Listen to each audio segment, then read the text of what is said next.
The 5 theorists from the book I used were Jane Addams, George Herbert Mead, Herbert Spencer, W.E.B. Du Bois, and Max Weber. From learning about each theorist, I have learned about how they think society should be or how they think it works. With this assignment, I have thought of what each theorist would think about the Affordable Care Act. The first theorist I looked at was Herbert Spencer. Herbert Spencer would not agree with the Affordable Care Act because he believed in the survival of the fittest. He believed that letting the poor die off would give a better chance for the wealthy people to create a more advanced society. He did not believe in helping the poor, so he would not agree with the Affordable Care Act. The second theorist I looked at was Max Weber. Max Weber believed that religion was a central force in social change, so I'm not sure what Max Weber would think of the Affordable Care Act, but if I had to say something for him, I would say that he would not agree with it because he said that the Roman Catholic belief system did not like change, so I do not think he would like the change with the Affordable Care Act.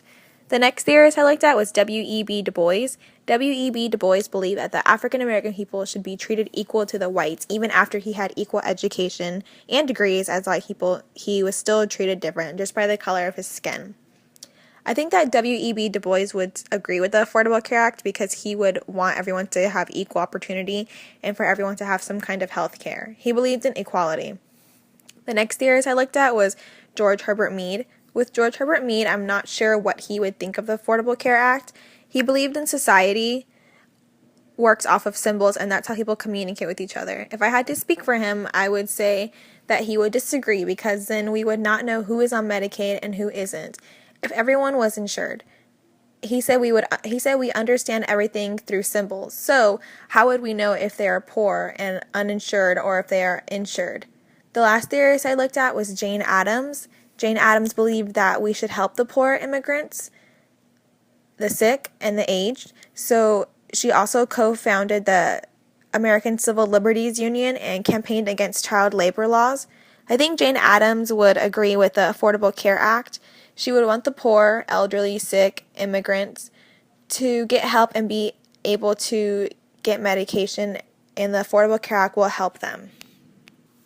And the 5 theorists I looked up on my own were Marianne Weber, the wife of Max Weber. Marianne Weber talked about the German women of her lifetime and how they were just starting to enter the workforce. She talked about how the males were the dominant ones and how the women's responsibilities were to take care of the children.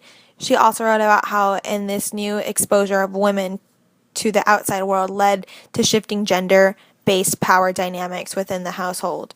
I think Marianne Weber would agree with the Affordable Care Act because she would want everyone to have some kind of help and insurance to take care of them and their family.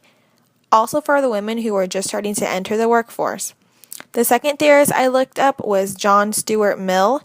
He believed in many things, but one important one was the theory of liberty. He also believed in social liberty. Social liberty to Mill meant putting limits on the ruler's power so that he would not be able to use his power on his own wishes and make decisions which would harm society. In other words, people should have the right to have a say in the government's decision. I think Mill would have agreed with this because the Affordable Care Act is helping the less fortunate people to get help.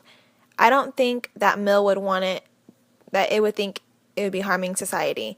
The next theorist I looked at was Ernest Gellner.